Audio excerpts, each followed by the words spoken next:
They should actually have a sign over there saying like slow down or something. He was gonna come through here fucking like 30, 40 miles an hour.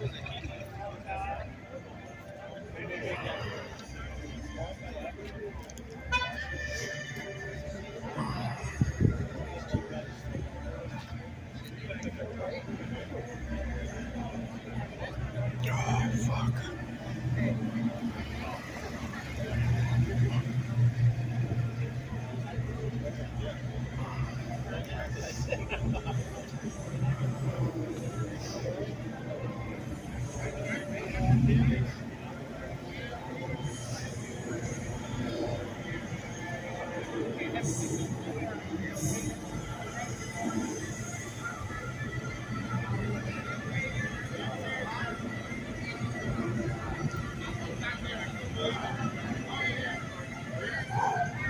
This one's fucking stuck.